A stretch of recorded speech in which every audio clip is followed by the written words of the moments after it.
Cantare con la chitarra in mano, lasciatemi cantare, sono un italiano.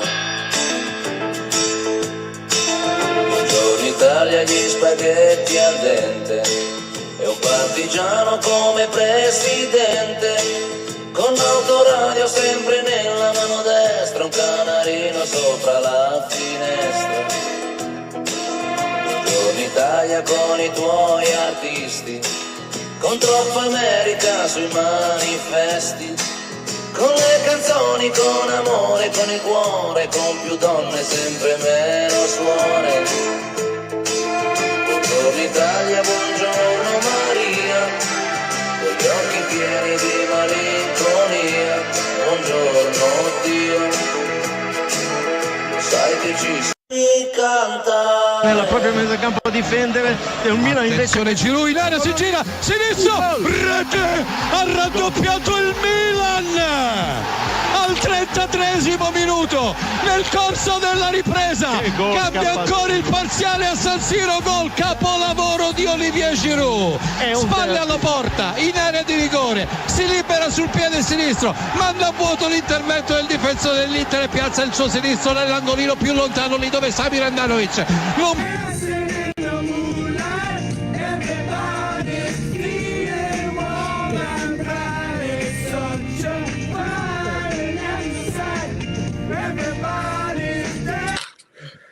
Buongiorno, pomeriggio, and buonasera, fellow Melanisti, and welcome to the Mlm Podcast with us, your hosts, me, Max Lombardia, and him, everyone's favourite AC Milan uncle, and the Buffon to my Cannavaro, the Totti to my Del Piero, the Pirlo to my De Rossi. Here he is, Gino De Blasio, ready to go, man. How you doing? Don't give the full name. I mean, I get enough hate online. Let's do it. So, look, we're back after a week. We're going to talk a little bit about the Azzurri. We're going to talk a little bit about what happened with the Italian national team, of course. We've got some Milan news to talk about. Botti Canoli, a question. Our Pavla Minghia segment of the week is coming up as well. Thanks to Angelo Lauria, who has literally sparked a segment all on his own. So I guess before we get into anything, Gino, just again a big thank you to Milan Extra, who have yet again propped us up with their visuals, with their videos, with their page. Thank you very much, guys. We really appreciate it. Grazie molto. So, World Cup qualifiers. Touchy subject with us Italians. Two missed. One, fine. Second, horrific. Having won a Euro. That's right, guys. Having won a Euro, a trophy. We still managed to fuck it up. And then we've gone into this sort of game with Spalletti's gone, finally, thank God. And Gattuso's got it. And we were a little bit sceptical about Gattuso because of the way that he managed previously. I think tactically, all that sort of stuff. But we knew he was going to bring what we've said before is that sense of the appartenenza. And I think we did see some of that. So going into this Estonia game, Gino, of course, you know, we're pipped to win it and we should do by a comfortable margin. Gattuso feels a really straightforward 4-4-2. I don't think there's that many surprises in this starting 11. So you've got Donnarumma in goal, of course. Di Lorenzo, Bastoni, Galafiore, and De Marco as your back four.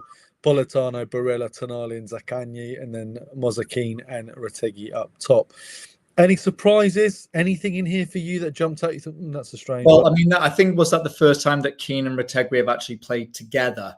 I believe so, yeah. Partnership. So that did surprise me, that the fact that Italy's gone to this 4-4-2, something that we haven't really utilised in a very, very long time.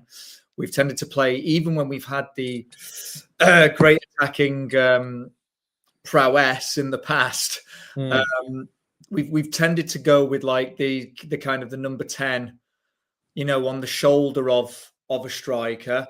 Yeah. So this was a little bit of a change. Obviously, the 4-4-2 is a little bit deceiving because essentially it was almost more like a 4-3-3. It would either be Politano joining or Zaccagni joining. So it was working in that kind of way, or a 3-4-3, I should say. So just nice to see some basic football again. Yeah. Nothing overcomplicated. Very much just like, go out there, you know what you're doing, go and do it. Obviously, though, the first half, as you're going to, didn't really prove to be fruitful in that regard. No, it was. I think the first half, the best way to describe it is almost like sterile. We had the lion's share of possession. We were clearly in control, but we could not score a goal to save our lives. No. I don't remember Estonia putting up a fight at all, really. Maybe one good save from Donnarumma in the first half, but that was it. The first half was boring. I was there, kind of like, oh my god, don't tell me it's more of the same. We went into half time, and all the joking and videos and memes and everything were about how Gattuso beat them all up at half time, and then they came out. But then it's actually come out that he did slap around the players. Exactly, yeah, and I'm not surprised after that first half. And then second half, completely different team. 5 goals scored, 5-0 smashing. We just brilliant. Keane, Retegui. I mean, the assist Retegui did for Keane's goal. That jumping back heel and that great header from Keane. Retegui's goals were great and well taken as well. Raspadori was in the right place at the right time, and Bastoni again with a great header. So we couldn't really ask for more in that second half. A nice 5-0 smashing, which was just nice to see. I mean, I don't know how else to describe it. We've, under the Spalletti regime, if you like, we've had lots of games where, like, you think, well, we'll smash this, and it's like 1-0 or like 1-1 or, just not even close. Whereas this was nice, comfortable second half cruise. Like you said, Retegui and Keane really combining very well. A strike partnership there that just works. But also, when Raspadori came on, it was telling that by basically having some sort of point man that their 1-2s can work, it made the difference. It didn't make this difference. And the fact that we haven't been doing it, I think, has been naivety. Yeah, absolutely. Else. And I mean, even Mancini wouldn't do it. And that was naivety. So I guess the bigger point about it is, should Scamacca refine form, make his way back into the team? Because don't forget, he was called up, but he had to leave because he was injured. Yeah. And other strikers, with that said, it's a system which it just makes so much sense. Why wouldn't you play that way, full stop? It's this idea that you need to have some sort of out and out incredible number 9 to somehow win you a tournament. No, you need a selection of strikers that can play off one another, that are going to create opportunities, that are going to one's going to be deeper, one's going to be higher, one's going to hold up the ball, one's going to do something with it, one's going to play out wide. They're going to be a nuisance in the area. Absolutely, yeah. And also, that's what Keane and Retegui were doing, which it then also happened to be Raspadori was doing. They were being a nuisance in the area. Yeah. That made the difference fundamentally. They were putting themselves in a position to be able to score. That's all that we ask. Just be in a position to be able to score. I thought the defence looked really good as well. Calafiori and Bastoni in particular. Calafiori and Bastoni in this game. Yeah. Yes. Yeah. And I think you and me were texting, weren't you? We were like, is this Spalletti? What is the big difference? It's the same players. But I think we kind of mutually agreed, yes, it is a change of manager, but it is also Estonia. And we need to just be mindful that it is Estonia. And looking at the stats just here, 40 shots we had, 13 on target, 4 and 2 for them, 70% possession against their 30. We almost tripled their passes. Our accuracy of passing was 90%. But we were all over them. Yeah. It's always the kind of team, though, that scores against us. Absolutely, yeah. It's always the kind of team that does make you, for about 50, 60, 70 minutes, just work really hard, because you've kind of got to go, they know they're not getting there. Yeah, so they might as well just try. They might as well foul us. They might as well sit deep. They might as well get a goal on the counter. All the banana skins that we face always against teams like this. Yeah. So I think the first half was more a reflex to that team, that kind of team setup. Yeah. Almost this kind of thing of like, we don't want to cock this up as the first game under Gattuso, but equally, we're not trying that hard. Something felt just a bit like second half, slaps him around at halftime, which is what Calafiori has come out and said, hasn't he? Calafiori and another one have said he did actually physically manhandle us. Yeah, of course. Of course he did. And, you know, it worked. So great. 3 points needed. And then fundamentally, we had the second game. Exactly. Oh, how did that get there? Whoops. That's so Partridge. For anybody who can't see and listening, it was a picture of the Inter team in the PSG final. Carry on. And it was entitled L'Estonia Oggi. So, right, this is the starting formation for the Israel game. A heck of a game, we have to say, but we'll go through that. Oh, God. So, Donnarumma in goal. Now, I don't know what Gattuso drank the night before, but Mancini coming in to start at centre-back over Calafiori. I've read stuff that Arsenal didn't want Calafiori to play. I don't know if that's true. I don't know. But, I mean, Mancini, of all players to come in, just dog shit player. I'm sorry, but he is. Only Roma fans rate Mancini, and there's a reason for that. DeMarco left back, Di Lorenzo right back. Yeah, fine. Midfield, Locatelli coming in. Barella, Tonali. Then you had Politano, and then you had Keenan Retegui. So I have to say, this was not a great starting formation for me. I was worried about Locatelli as soon as I saw him in there. I wasn't sure what formation we were quite going to play because Tonali isn't a left winger. So Tonali was kind of in the middle. Like Barella was in the 10. Politano was out right. It was quite fluid, to be fair. But it wasn't as... I didn't feel it was as compact or as organised as we were against Estonia. Any thoughts on this starting 11, Gino? Like you, Mancini shouldn't be starting. Like you, I heard the rumour about Arsenal saying that they didn't want Calafiori starting, which is something that has made its name around Italian media and specific kinds of people as well, who they generally tend to get leaked that kind of information. Yeah. So I do think that there is a kernel of truth to it. But then at the end of the day, I'm sorry, you know, Gattuso should play the team that he thinks are going to win. Why are we covering Italians on the Mlm podcast? Well, Shane, good question. Here we go. Because we've had an international break, qualifiers, and even though we've got Ricci, but he's not playing. Even though and Gabbia, but he shouldn't be playing. We just wanted to talk about Italy a little bit. Okay, I don't know what your issue is. Don't know what your issue is, Shane. This might surprise you, Shane, but we are actually of Italian descent, so we do actually support Italy. I know. Born there, we'll be the first on the Farage plains when he kicks us all out. Yeah, so you know, can't get a British passport. Have to have an Italian British passport for anything, mate. So Farage, he's already knocking, mate. I'm already in trouble with him. I've already got like a what they called? You know, when you're not allowed to be within such a distance. I've already got one of those restraining order. A restraining order from him. So let's not talk about that. I think Shane needs to put a restraining order on Carpaccio. Is kind of what I think straining. Yeah. So Locatelli being in the squad again in the starting lineup, just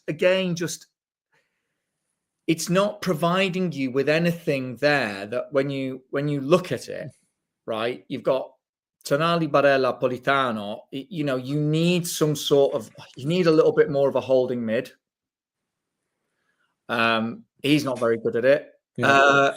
And also I just feel like nothing was broken with the Estonia game. No, why fix it? Yeah, I agree. Completely agree. Sorry, I'll get distracted. That's bloody chat. So what then followed was one of the weirdest games, most exhilarating games I think I've seen for a really long time. Mm-hmm. So they actually scored straight away, Mm-hmm. and it was allowed for some sort of nonsense foul, fine, whatever. Then they scored again in the 16th minute, thanks to a Locatelli own goal. I mean, just facepalm moment, really.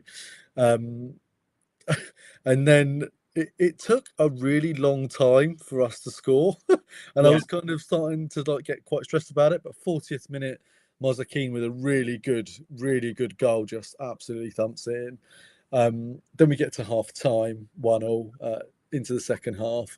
They strike first, 52nd minute, Dor Perez.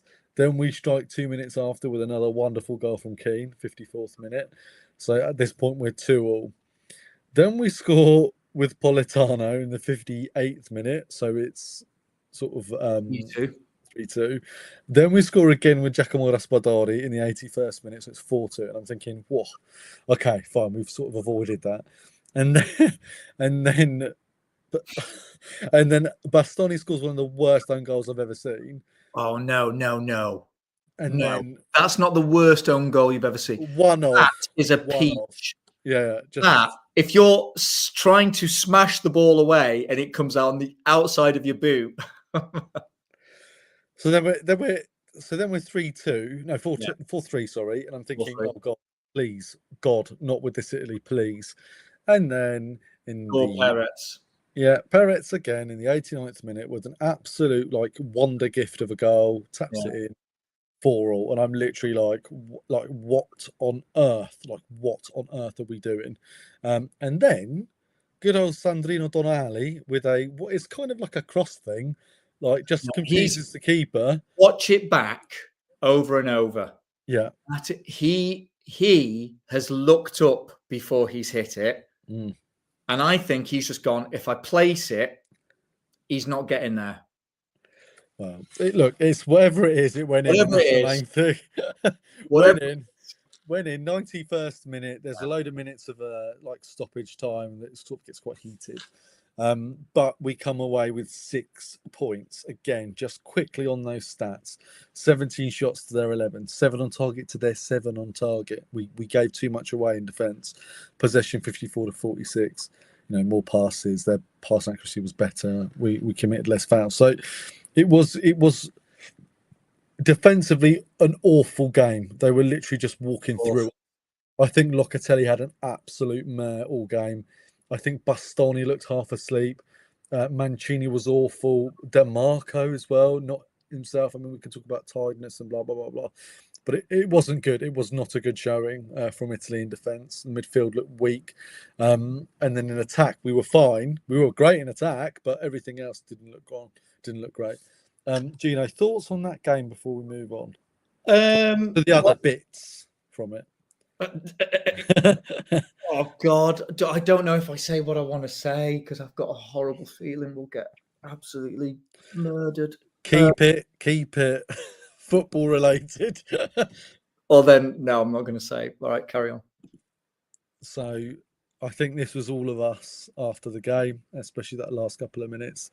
Sandrino Donali, I mean, just why did we sell him? I did have a few choice words when he scored. Yeah, I can imagine. A few choice statements against our opposition when he scored. Yes. And I understand where you're coming from. I get it. And I know you understand. And I just want the people who are watching or listening to understand. Yes. But equally, I'm not going to say it out loud. Just in case. Yes. Anyway. Yes. But if you are watching this live, just tell me you know what I'm on about. Then this all kicked off. Yeah. People not happy. The Israeli team not happy with Donnarumma. Apparently, the Italian team was saying all sorts of things to the players as the game was going on. Wasn't just the team. And he's like, calma. And then he says, shut up. So he said something else as well. He added the F-bomb. Just a bit of controversy coming out of this game. I think there was always going to be. It was in a neutral ground, whatever, blah, blah, blah, blah, blah. But for me, I just found it hilarious. Gattuso is just, just don't change. Do you know what I mean? Just don't change. That's who you are. Just don't change. But look, 6 points, ugly. There was a lot of disrespect by the player there in question. Absolutely. Manager. And he had every right to tell him to. Yeah, and he went with all intention to calm the situation down. That is genuinely what he went to do. He said some choice words before the game. He was very, very obviously they'd spoken to him of what to say, and they were professionals. I felt. I think they just got annoyed that they lost, if I'm honest, and that's kind of how it went. So look, happy for Gattuso, happy for the 6 points. 6 points on the table. We've got a tough run now. We need to win every single game. Norway, whatever they're called, it is Norway, isn't it? Yeah. Winning 11-1 has literally just made it impossible unless they lose against us and against another team. That's the only way we could be ahead of them. So I don't see that happening. So I think it's going to be best case scenario again through the playoffs. We're a game behind, but isn't it? It's just a goal difference. It's the goal difference. I mean, that's the biggest thing. And fundamentally, it's hard. It's hard. I think Spalletti should not have survived after the Euros. Gattuso's just got to do what he's got to do. Yeah, but the fact that we're playing them again, where is it, in October or November? Yeah, it's not long. So This is again at the San Siro against a bloody Nordic team. Come on. Yeah. So I think if we beat Norway, we'll be level on points with them. So, but it's the goal difference, isn't it? And the goal difference is we're not going to smash and we're not going to score the amount of goals that they've scored. So I think it's all about if Norway can lose something somewhere, but I don't see an opponent in this group that can get anything out of them. We'll see. Let's see what happens. Right. Okay. That's enough on Italy, unless there's anything else you want to add in there about. No. Do you know what, though? Kim's just said, is it me? Is it just me, or did I wish that this international break lasts longer? I finally got to enjoy watching. I was cheering and yelling at the TV, getting mad. I missed that feeling. That is precisely what you said to me in the message. Yeah, 100%. It feels nice to celebrate watching football again. So I've just got to say, as much as I'm not convinced by Gattuso, I've got to say he did something. He's done something. He's made me feel proud again of watching that Italy team. Yeah, there is. I don't know if I'm just going to sound cringy, but there is something about the Italy shirt for me that does change things a little bit. It's a different kind of frustration. Like, it's not the same frustration I feel with Milan. With Milan, it's so up and down because of what's going on behind it. But with Italy, it's kind of not like that. It's kind of more around the players and the manager, less about what's going on behind it. I don't know if I've explained that well, but it's different. It's a different kind of. Because I think you said the shirt, and I was just thinking the actual shirt itself. No. It's the badge, the pride. The pride. Yeah. Absolutely, yeah. And it's important, isn't it? It's important to support.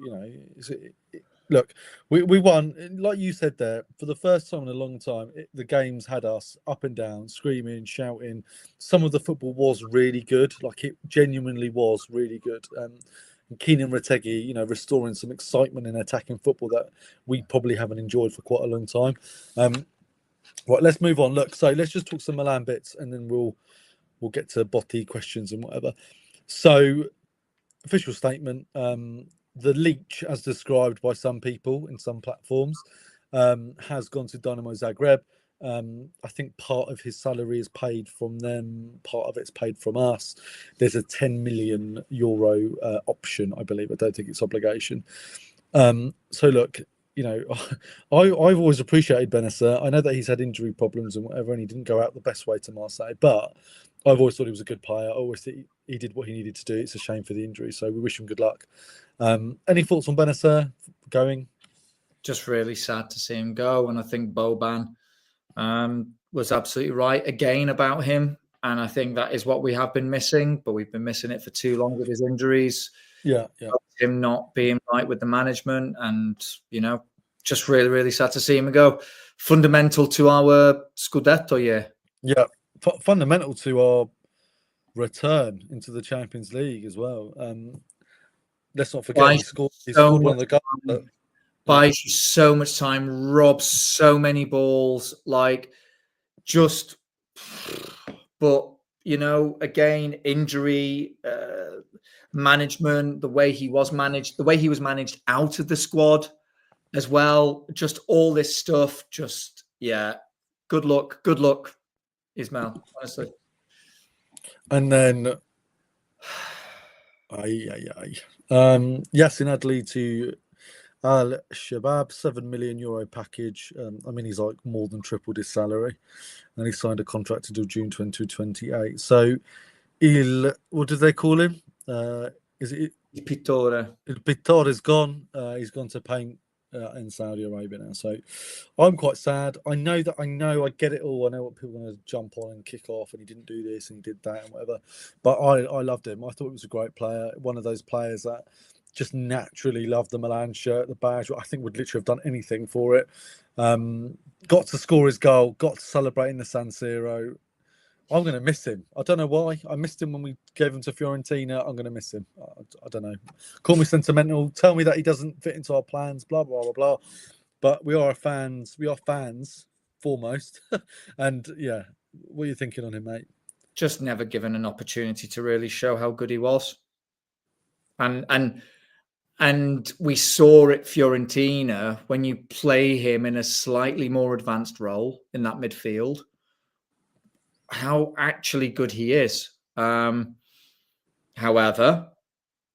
didn't as well. Sometimes you just got to make your own look.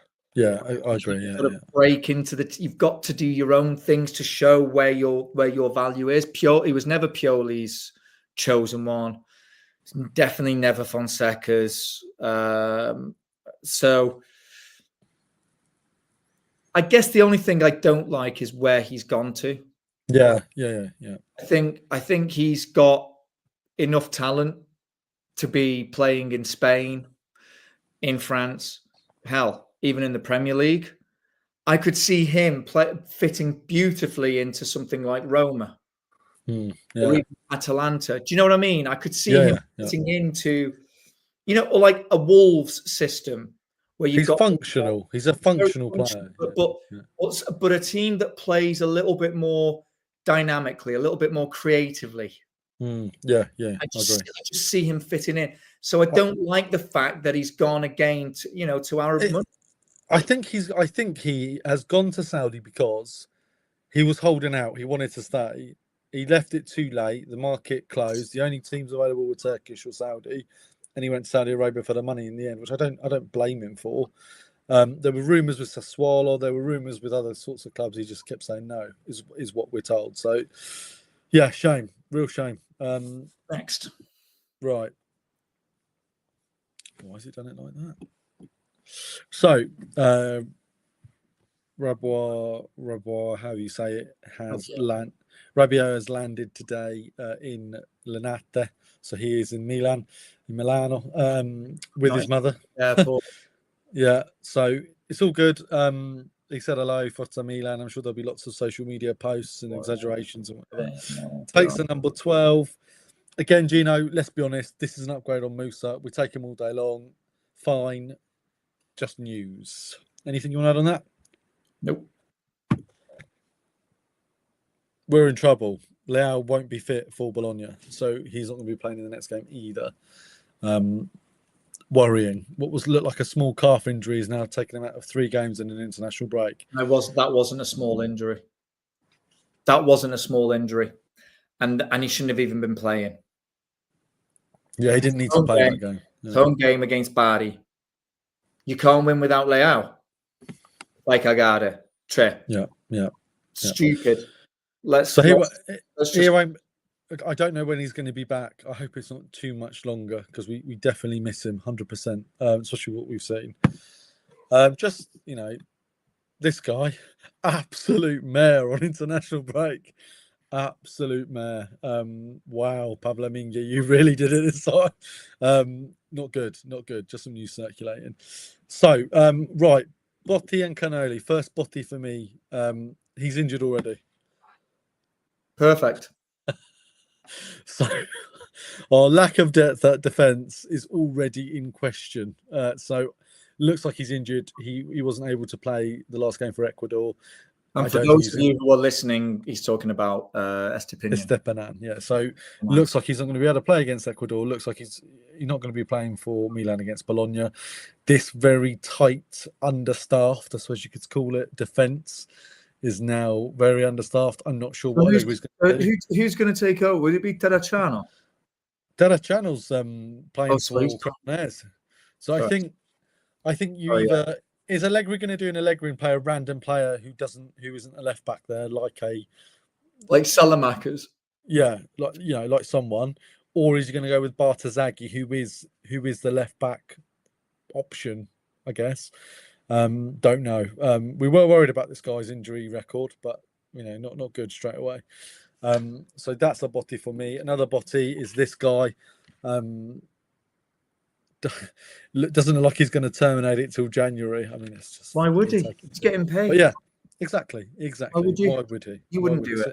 So Origi is. There was lots of rumor of him, sort of terminating his contract. It's not happened.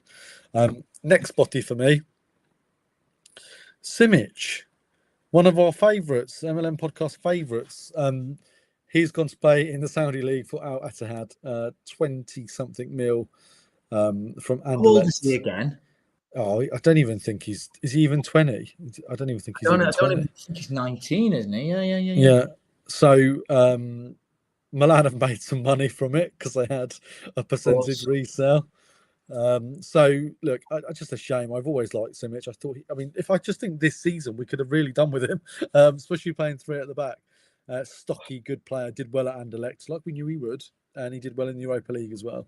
So that for me is a Botti. Biggest Botti of the week for me, though, is this fucking absolute shite.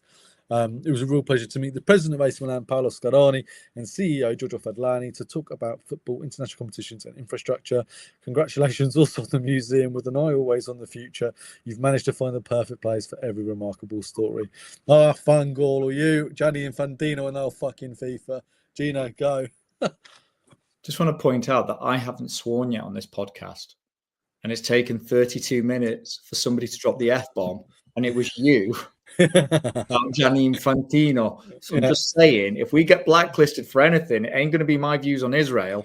It's going to be your views on Gianni Infantino. Good. Fine. I'll take it. My view on it? No, he's a terminal piece of shit. I love it. I love it. Svizzero, boy. Svizzero. He keeps on saying, no, Italiano. No, sei svizzero. Tu sei nato in Svizzera. As well, isn't he? Sei nato in Svizzera. Fai cagare. I've got 4 nephews, Swiss. They're Swiss. Go and rob some, just like thieve a little bit of chocolate. Just do something that kind of breaks the law. Just a little thing. Just a little tiny thing. So boring. I can't. I just can't. I can't. Just Chrome Dome over there. Look at him. Hey, slaphead. Talking about on the museum. What's he talking about the museum for? And then there's a photo of him at Inter. Well, he is an Inter fan, isn't he? Benvenuto a casa. Well, he's an Inter fan, mate. So what are you doing there? He's gone to the Milan Museum because he's used to just sitting by a table in Inter, isn't it? They've just got a table with a few trophies on, whereas Milan have got a whole museum. So maybe that's what it is. He was just interested. Oh God! Could there be a picture? Well, I'm sure there will be loads of them, but just 3 bigger dickheads in one photo. Do you know what I mean? Like literally progress. Like it's like Giorgio Furlani. See you next Tuesday. Then it gets slightly worse with the fraud president of FIFA. And then it really gets worse with the absolute epitome of frauds in not Gardanale. God, I've got it in my brain. Scaroni. Shocking. 3 bigger dickheads do exist, and it was the Israeli management. But sorry, it just is. But these are 3 rats. There you go. Next. I'm going to just, honestly, you've got to move this quick now because I'm going to get into so much trouble. We're fine. People have said worse things. Right. So this is one of my Gunnoli. So in a presser, classic Jamie Vardy, age is just a number. As long as my legs are still doing what they used to, then I will carry on. You must be one of the doubters. You're one I'll have to prove wrong. So I just love this sort of thing. So he's gone in 2-footed basically on one of the reporters. And then my last Cannoli is just this. So I don't know if Odugu's ever going to be allowed to play for Milan, but anyway, in conferenza la prima cosa che mi viene in mente del Milan è Paolo Maldini. Il Milan è stata una sorpresa per me. 24 ore prima ho avuto un call call mio agente mi ha parlato di queste possibilità. Sono molto felice, oltre che sorpreso. So even the kid didn't know he was going to Milan until the last 24 hours. But the first thing he chooses to say is the first thing that came into his mind was Paolo Maldini. Yeah, when he was asked the question, what is the first thing that comes to your mind when we say Milan? He said Paolo Maldini. Exactly. So he's definitely not playing. Never again. He's never going to play. Ever again. Career over. That's it. Done. Sorry, mate. If you're lucky, if you're playing the Fodora. Right. Anything from you, Botin Cannoli?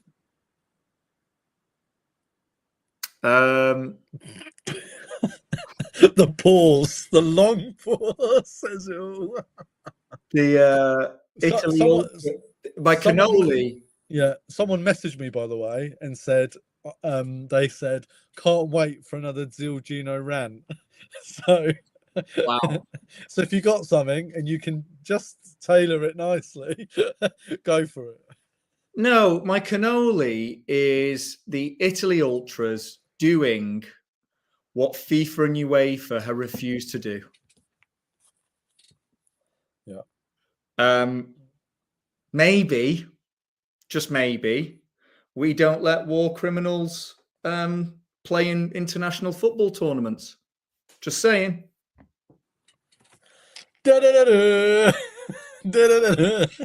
For 37 minutes and 16 seconds. You did well. That's me on some fucking list now. You did really well. Allegedly. Alleged criminals. Supposed. Okay, right. Are you ready for the segment? I hope this works. Right, ready?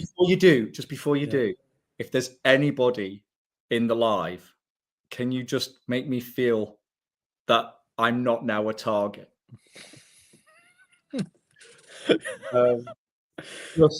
Just in case. Here's an idea. Let's move on. Right. So the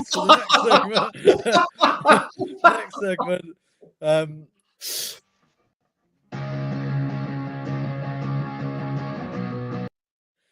That, guys, is your Pavla Mingia segment of the week, brought to you by Gino and his incredible guitar skills and my prompts into AI. Right, so here we are. So, Angelaura, I know there was only the national team game, but my Mingia of the match is Locatelli. Na Mingia mi sa dritta. Na Mingia mi sa dritta. I mean, that is just pure Sicilian. Oh. You can't get more of a Milan fan, right, than two guys talking to one another on the internet who live in England. Right?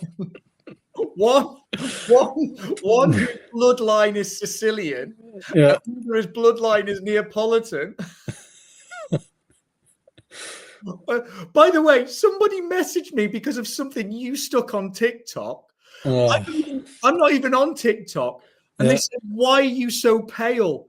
It's like, this is an iron deficiency, right? You know what they call me when I go back to Naples? A mozzarella. Right? And then we've got Angelo Lauria, who invents Pavlo Minchia of the Week, and then tweets, Na minchia missa dritta. Do you want to translate what that means? A dick put straight. There you go. I'll do my best.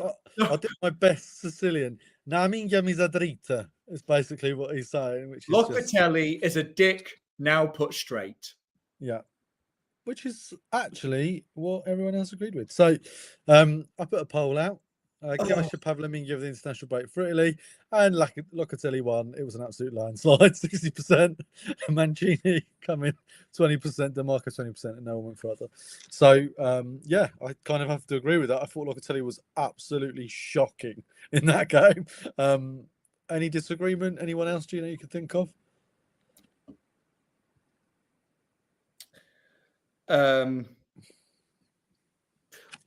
No.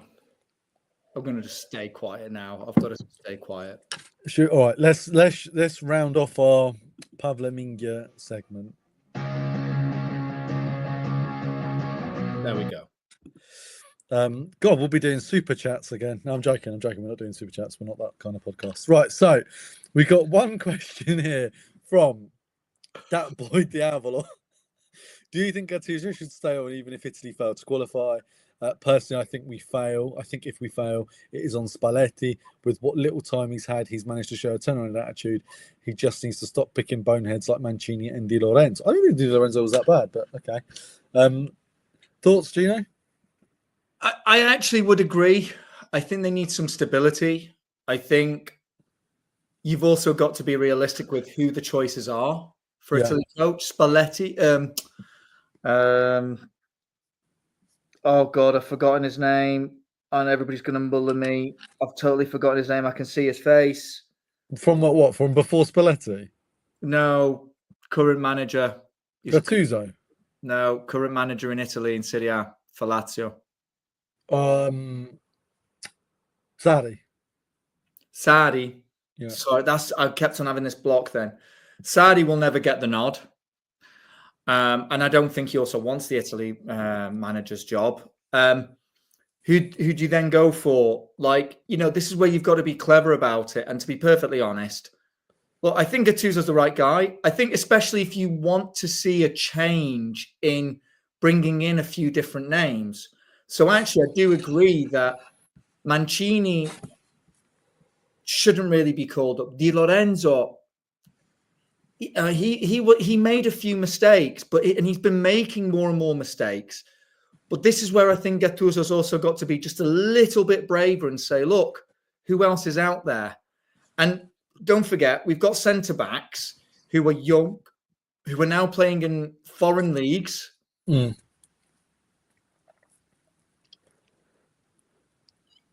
said the problem with Italy is the fact that we don't get the kids playing on the streets anymore. And he's not wrong. No, he's right. He's not wrong. This is a problem that every country who was modernized in some way, shape, or form has that issue.